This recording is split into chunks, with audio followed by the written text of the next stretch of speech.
aw minnu tɛ sɛgɛn ka to k'an lajɛ sanga ni wagati bɛɛ lajɛlen la aw ni yantuma aw bisimila Mifa production ani Ondu Tele ka dɔgɔkun kunnafoni kɛnɛ kan an bɛ utukalo tile 21 na san 2022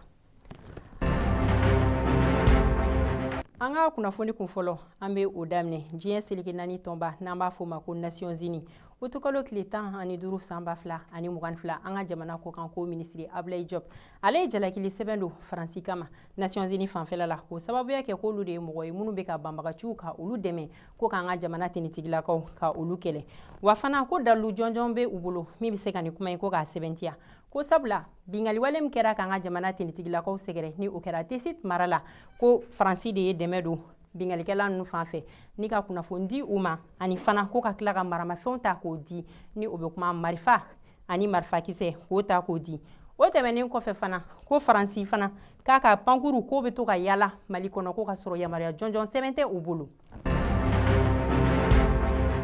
narigile ni dɔw b'a fɔ ale ma ko shisha ni o ye minfɛn jugu ye utukalo tile 15 san 2022 an ka jamana ɲɛmɔgɔw olu ye hakili falen kɛ o ko la arrêté ministériel dɔ bɔra min bɔra ministiriso 6 hakɛya la ka shisha ka mili dabila an fɛ Mali la o ministiriso o bɛ kuma sariya ministri lakana kɛnɛya jako ani sifilakaw olu ka ministiriso ani sɔrɔ ni musaka olu ye arrêté bɔ o arrêté in kɔnɔna na a yirala k'a fɔ ko sariya sen 3 o kɔnɔna na ko mɔgɔ minnu bɛ yen nɔ ni olu yera ko ka shisha dilan Mali la walima minnu bɛ yen fana ni olu b'a bɔ jamana wɛrɛ la ka na Mali kɔnɔ ko olu bɛ tile 1 fo ka taa se tile 10 kaso k'olu bɛ o de kɛ wa k'u kan ka amani mun sara k'o bɛ taga bɛn 60 fo ka taa se 7,000 ani dɔ ma wa mɔgɔ minnu yɛrɛ fana bɛ yen nɔ ni olu bɛ k'a min walima n'a yera olu tɛgɛ kɔnɔ fana ani minnu bɛ k'a feere k'olu bɛ tile 1 tile 10 fo ka taa se tile 10 kaso k'u bɛ o kɛ k'u kan ka amani mun sara k'o bɛ taga bɛn 60 fo ka taa se 2,000 o hakɛya ma ani fana ko club bɛ mɔgɔ minnu bolo walima ni shisha bɛ mɔgɔ minnu bolo magasin kɔnɔna na ko kalo 6 de dilen don olu ma olu ka se k'a baara ko k'a dabila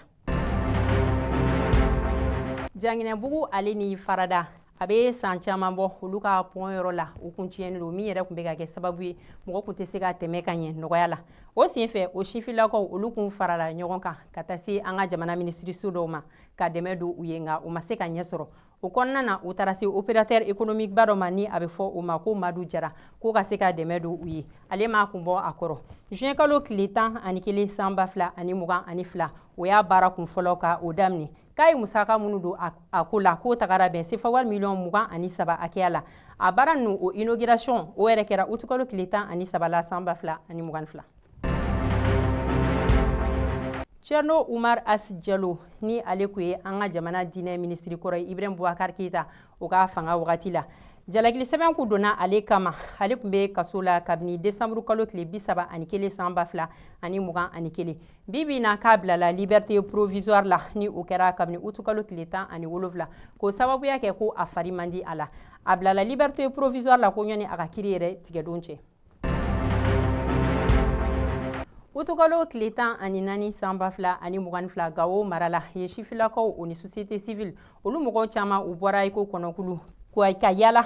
Gawo dugu kɔnɔna na ko sababuya kɛ force Barkan ani Takuba ko ka taa ka bɔ u sigiyɔrɔ la ko sabula ko kabine ni mɔgɔ kofɔlen ninnu nana ko bingali ko cayara u ka sigida la min yɛrɛ kɛra sababu ye ko sifilakaw caman u ka civil ani an ka jamana tenitigilakaw k'olu caman bɔnɛna u ni na o senfɛ u ye tile 3 de di ni mɔgɔ kofɔlen ninnu ma ko ka taa ka yɔrɔ in bila o kɔnɔna na u tilala ka kangari gɛlɛn gosi fana MINUSMA mɔgɔw ye ko olu kana dɛmɛ don force Barkan mɔgɔw ye Mali dugukolo kan ani fana u tilala k'a ɲini an ka jamana ɲɛmɔgɔw fana fɛ ko MINUSMA mɔgɔw jɔyɔrɔ ye min ye an ka jamana kɔnɔ ko ka perepere latigɛ kɛ u kan ani fana u tilala ka laɲini filanan min kɛ an ka jamana marabagaw fɛ o de ye ko ka sɛbɛn don Faransi kama ko sabula bingali wale min kɛra Tesit ale ni Mali yɔrɔ caman na ko Faransi de kɛra mɔgɔ ye ni o sababu bɔra olu la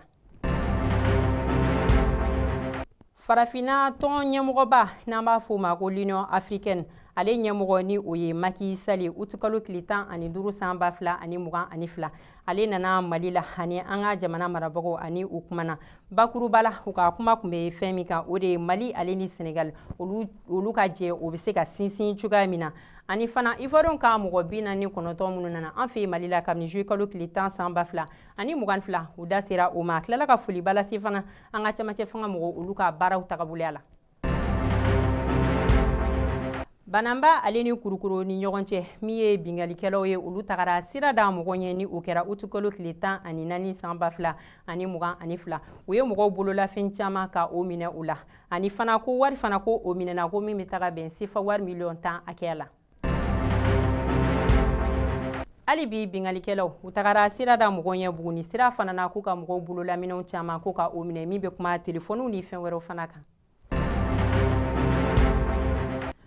Utukalo tile 8 san 2022 nɛgɛ ɲɛ 19 wagati la ni o kɛra Kayi mara la premier pont sanfɛla la cɛ dɔ tun bɛ min tun bɛ taa ni ka sigi la o sen fɛ mɔgɔw tun y'a jateminɛ k'a mɛna taa ni ka sigi la ko ni sigana kun donnen don a ka ko la olu ye weleli lase u ka 2e arrondissement mɔgɔ ma o y'a sɔrɔ olu yɛrɛ tun bɛ patrouille la a yɔrɔ fanfɛla la tenitigiw kɛlen k'a minɛ pont sanfɛ o ye ɲininkali kɛ a la ko n'a sɔrɔ ko ni sɛbɛn kun bɛ a bolo nka cɛ kun ye galon tigɛ k'a fɔ ko sɛbɛn kun tɛ a bolo o kɛlen k'a ka minɛnw kɔnɔna lajɛ u tagara bɔ sɛbɛn caman kan cɛ ka minɛnw kɔnɔna na ni o dɔ bɛ kuma passeport kan ani tenitigilakaw olu ka pièce d'identité dɔ kun bɛ a bolo ani permis de conduire ni o kun ye militaire ta ye n'o ye nigérian ta ye o fana kun bɛ a bolo a ka pièce k'a yirala k'a fɔ k'a ka spécialisation ko kun ye ko spécialité ko infanterie de première classe k'a ka numéro d'immatricule ko ye 96 140 cɛ in yɛrɛ tɔgɔ ko Zakaria Yakuba o tɛmɛnen kɔfɛ ko pièce d'identité wɛrɛ tilala ka ye a bolo ko min sɔrɔla Nations Unies mɔgɔw fɛ ni o kɛra k'a to Côte d'Ivoire jamana kan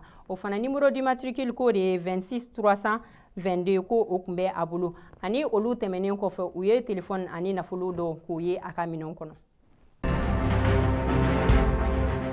An lamɛnbaga ni an lajɛbagaw bɛɛ lajɛlen an sera ka kunnafoni minnu sɔrɔ ka o yira aw la o kɛra nin an bɛ foli balase aw bɛɛ lajɛlen ma an b'a fɔ a kan bɛ o la sanga wagati wɛrɛ ni Ala ka jɛ ye.